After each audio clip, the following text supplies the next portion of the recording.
All right, this video, or this at least part of the video, is specifically for people who come to my wood yard, which is not many, but there may be a few that watch my videos that come to my wood yard. Just to give you a heads up, I have a couple of booby traps that I'm going to let you know about. Not the unwelcome guests, but the guests of the wood yard that have permission to come out and touch and sniff and look at the precious rammer wood. All right. Here's number one, booby trap. These are my little friendly yellow jackets. Just under that bag is a nest that you do not want to mess with. I don't know if you can see them coming in or out of that bag there, but it's probably a hole in the ground, hopefully, or it could be a nest within the bag. I don't know. But number one, booby trap. Be warned. Next to the rammer wood. Booby trap number two. Booby trap number two of the riding spider, aka garden spider. Let's see if I can get a little zone in on him real quick. Oh yeah. Oh, he's not happy. Oh, he just got a bug, I think. Get that bug. Get him. Get him. Focus. Focus. There we go. He's not doing a great job of focusing. That is a big boy. There we go. There's booby trap number two. Y'all see where I am. This is for the welcomed guest. I'm just giving you a heads up on the booby traps out here. Okay? That guy right there, he's massive, okay, in size, but I'm pretty sure if he does bite you, I don't think there's much pain involved. But I'm not going to try it out. That is a garden spider, aka riding spider. Let's get back to what we're here for, y'all. I get distracted so easily. So I'm only going to video a few pieces, actually maybe even just one. Perfect, or as perfect as I can make them. Rammer wood splits. I'm also considering putting my TPO roofing membrane, which is cut to, I believe, it's either 18 inches or 20 inches wide. Bill did it for me, so I can't remember what I told him to do. Anyway, possibly putting that on the red oak of the stacks here, the newer red oak that I just split and stacked. I just want to see how that performs. I've never done that with brand new, like splits, recently split firewood. I've never tarped it, never put anything on top of it. I just want to see if it makes a difference. I want to help beautify my precious rammer wood.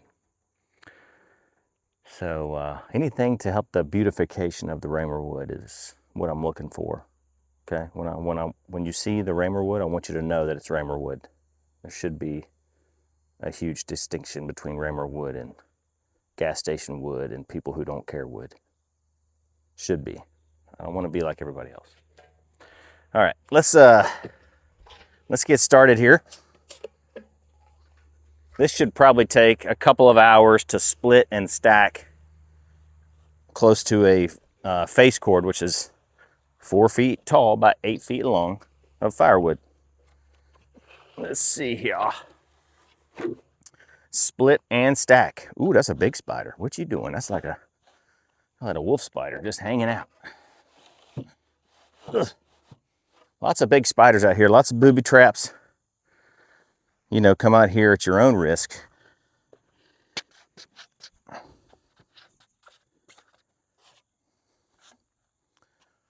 mean, I don't mind people coming out here and touching and smelling and, enjoying my rammer wood. But just be warned, there is some booby traps out here. All right, she's all filled up. Wolf Ridge 17 RS. And I got my picaroon here. I need my gloves. I need my hearing protection. Oh, let's see here. What else?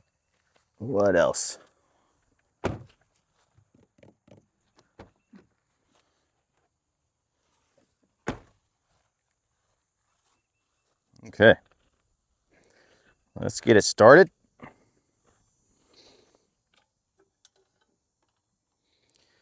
Fuel on, choke. I don't want to give it full throttle yet.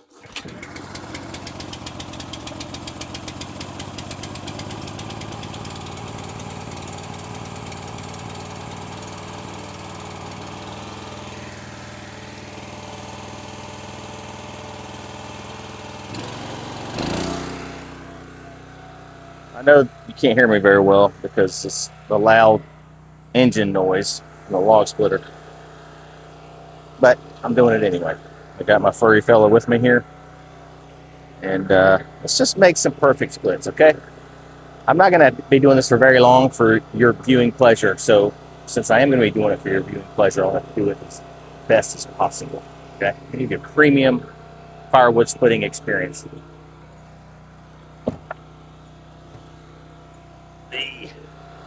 Carefully choosing beautiful wood.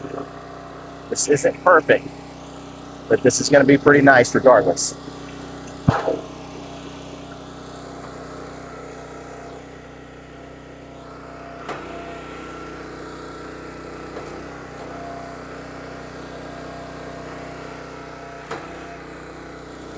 All right, let's make some perfect framer wood. Don't want to split it too small because once you split it too small, you can't go back and further process it, right? I can further process this. I don't want to, if I cut it nice and large right now, but I realize it's taking forever to dry, maybe I'll split it in half. Let's see. Boy, a lot of mosquitoes out today.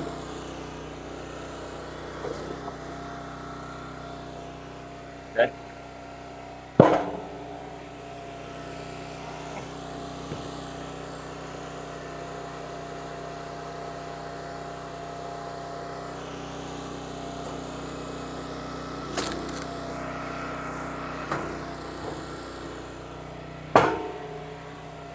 Let's get those out of the way so y'all can see.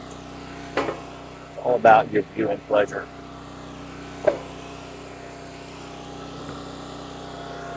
Lots of mosquitoes. I can tell it wants to split this way. I can tell. All right. The fibers are kind of pulling it pretty hard with the way I wanted to split it. Probably be a little cleaner split. It's a little cleaner. It's going to be one piece right there. There we go. That's my first piece. First piece. That's a big boy right there. Split that in half right there. What do you think? I think so. I think so. Maybe slightly smaller than I want. This is too large. I'm gonna split it here. There we go. There we go. Okay, here come the better ones.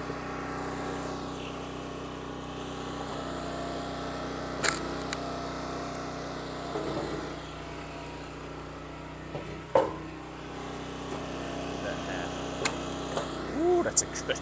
Just popped right off. You love that when it just pops. Pops right off of there. All right, we're having some fun in the wood yard.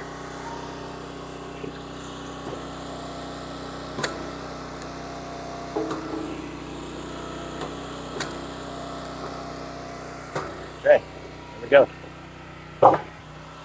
That is all I'm going to show you because I think I don't want to just keep showing you kind of the same thing over and over again. Anyway, I'll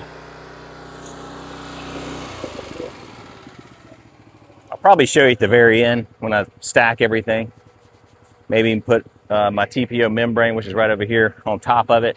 A couple of the stacks, just to see how well that performs. You know, I'm always into trying something different out here. Anyway, if I don't say this at the end, thank you for joining Raymer Wood. It's always a pleasurable experience for me to split wood for you, buck wood for you. and for you to watch a little bit for your enjoyment and for mine. I want to give y'all a little update on the Hollywood over here. I don't remember exactly when I split this, but I think it was just a couple of months ago. The bark is coming off so easily. It's kind of what it looks like, you know, just flakes off like this.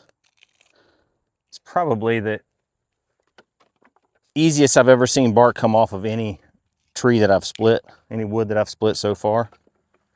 Coming off super easy, and it's very thin. Now that I think about it, it's probably a good natural fire starter because it's so thin. But I don't know. It just comes off very easily.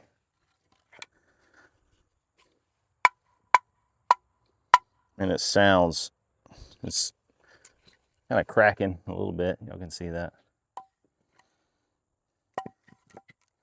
Not a ton of cracks.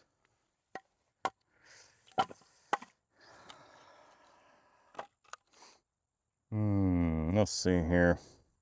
I do want to split a larger. I just want to see what the moisture is. I did not check it right when I split it, so I don't have anything to compare it to. But that's a good solid piece right there. All right, feels kind of dense. All right, I will be right back. I'm gonna go ahead and split that.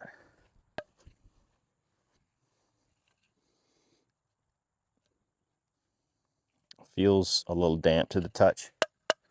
I'm gonna put it up there for the time being. Let me go get my moisture reader. It's already hot out here, y'all, in North Carolina. It started to get chilly. We had like a false fall temperature there for a little bit. We thought that it was fall type weather already, but no. Psych. Let's see what we can. I just want to make sure I can see this. Sometimes it's hard to see. Yeah, it's 26%. 26.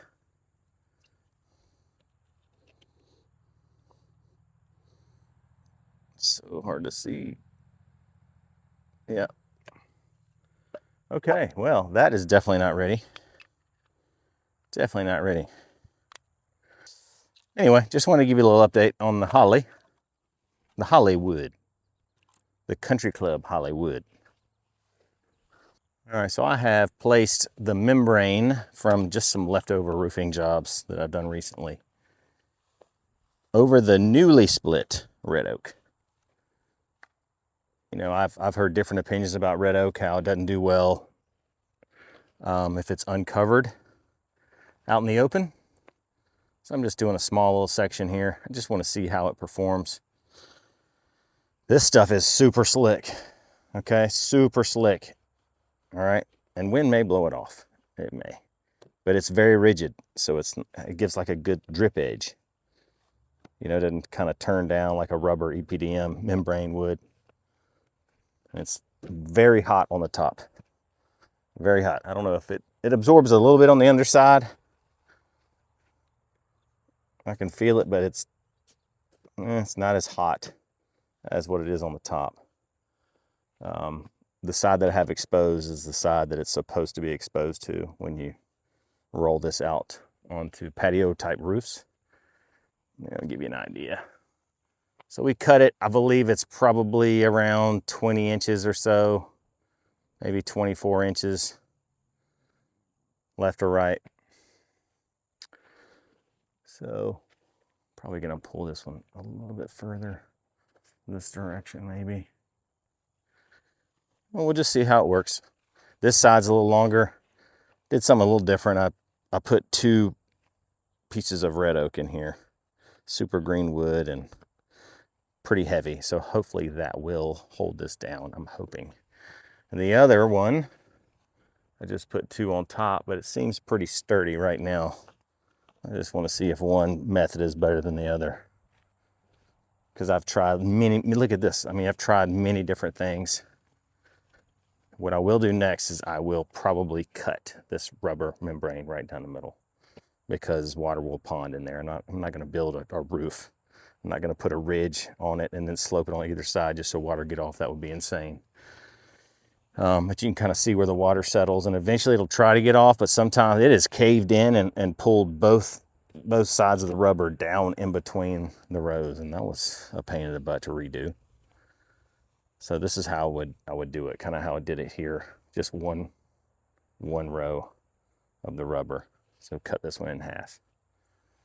All this is dry wood right here. I mean, it's tiny wood, y'all. This is tiny Raymer wood right here. Ugh. Tiny stuff.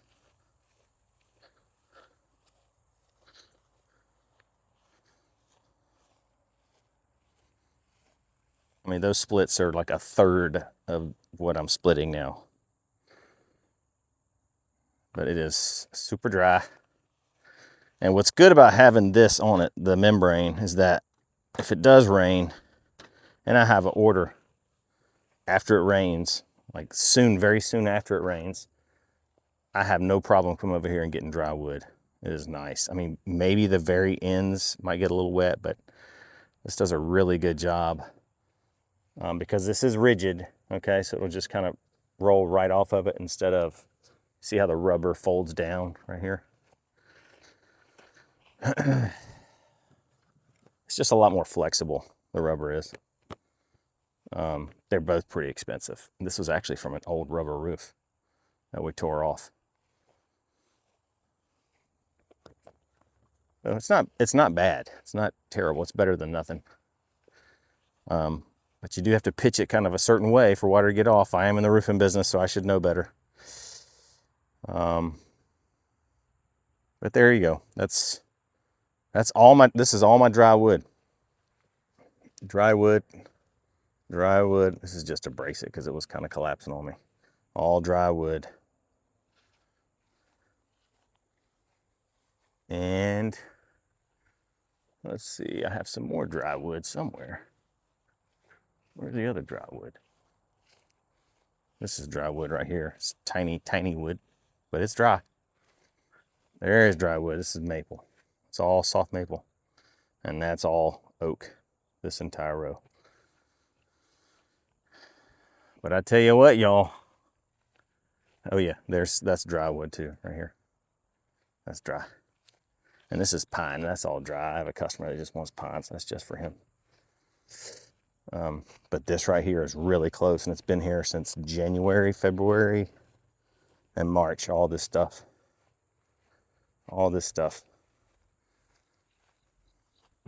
So that right there, though, because I split it so small, it's probably ready to burn. But I do have some hickory mixed in there, which takes a little longer. But I mean, this is tiny. Y'all can tell. I mean, look at this little feller. Look at that little feller. You know. But what are you gonna do? You know, that's how I split it. So I will have to sell it that way, and let the customers know if they don't like the tiny wood.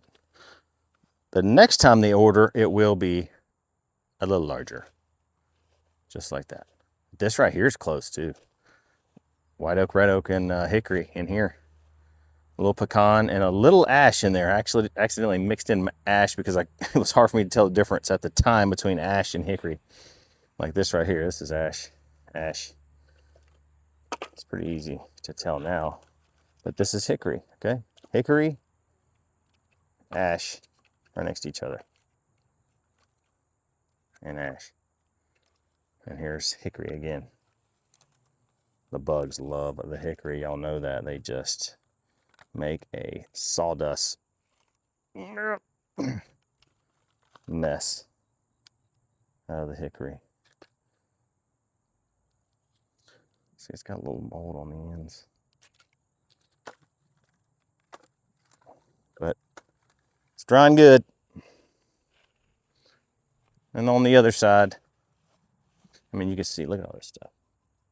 Look at all that. There's little stinkers. I mean, they do that in my lean-to also. Doesn't matter where you put it. Make sure I don't get any booby traps set off in here. But this stuff right here, I'm telling you, it is just about ready to burn.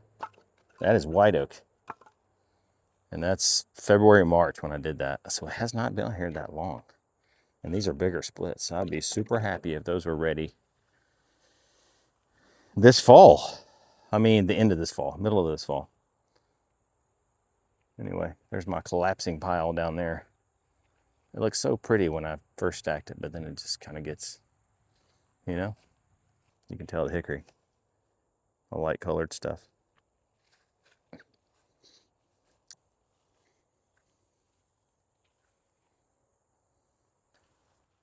Red oak. Red oak. And then look at the difference.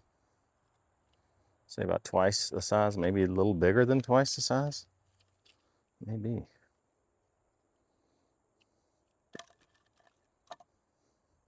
On that end, it looks like 3 times the size. It's a good example. 3 times the size, 4 times the size. But whatever size you want, I'm pretty sure I have it. Because at Raymerwood, it's all just the right size.